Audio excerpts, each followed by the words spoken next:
let's move to Amy Hernandez and Blue and Purple. Mm-hmm.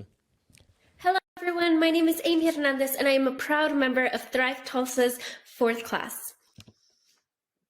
For my project, I created the Blue and Purple Project, which aims to highlight the intersections of human trafficking and domestic violence, and to motivate domestic violence service providers to include services for survivors of human trafficking. This project is important to me because as an advocate for survivors of human trafficking, I've learned that survivors have a really difficult time accessing resources and accessing safety. This is because our community simply doesn't have enough resources to meet the needs of our survivors. However, our community has done an incredible job of providing services for survivors of domestic violence. So by highlighting the commonalities between human trafficking and domestic violence, I hope that eventually agencies that provide services for domestic violence survivors can also provide equitable services for survivors of human trafficking. My specific target audience for this project is domestic violence shelters. And my first step in the project was to assemble a crew of allies. So I reached out to 3 of the most incredible and powerful women that I know. Molly Bryant is a professional in domestic violence and a wonderful advocate. Lauren Lindsay is a family law attorney who has specialized in identifying human trafficking elements in domestic violence cases, and Eva Stencil, who I think is the most important person in this project, is a survivor of both domestic violence and labor trafficking. When she married her ex-husband, he was abusive in their marriage and trafficked her at the same time. So Eva embodies the reason that it's crucial that domestic violence service providers know how to identify and address human trafficking related issues within their own agency.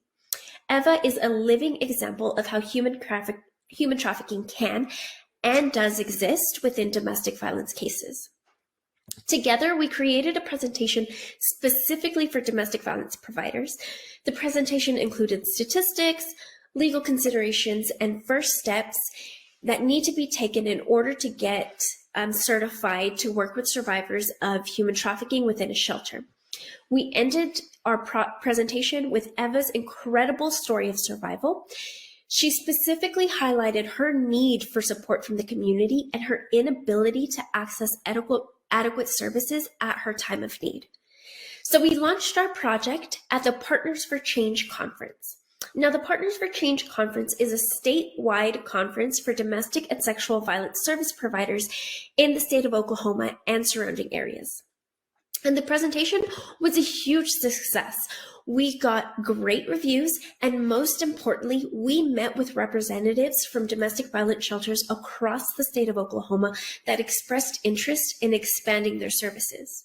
So our next steps is to continue to have these conversations until we've reached all the domestic violence shelters in the state of Oklahoma and have convinced them to expand their services to include human trafficking survivors, and to start collaborating with those agencies who feel prepared and ready and eager to obtain their certification and expand their services.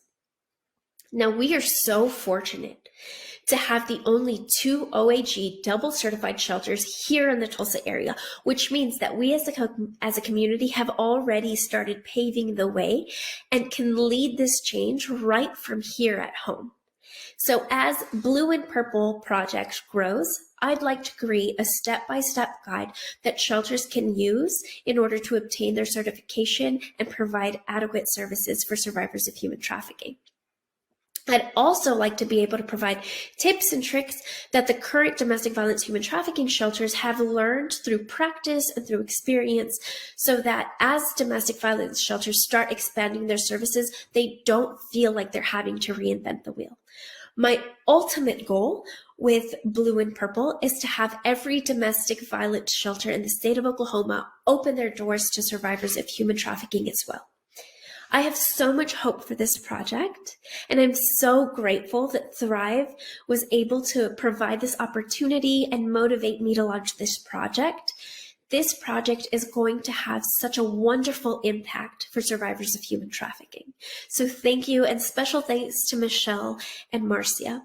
Now, if you're at all interested in getting involved, if you're a current provider, if you're interested in expanding services, or if you have ideas to share or want to learn more, please reach out via email, Hernandez@dvis.org. Again, I am so eager that I was able to work on this project and so eager to keep going with it. Thank you so much for the opportunity.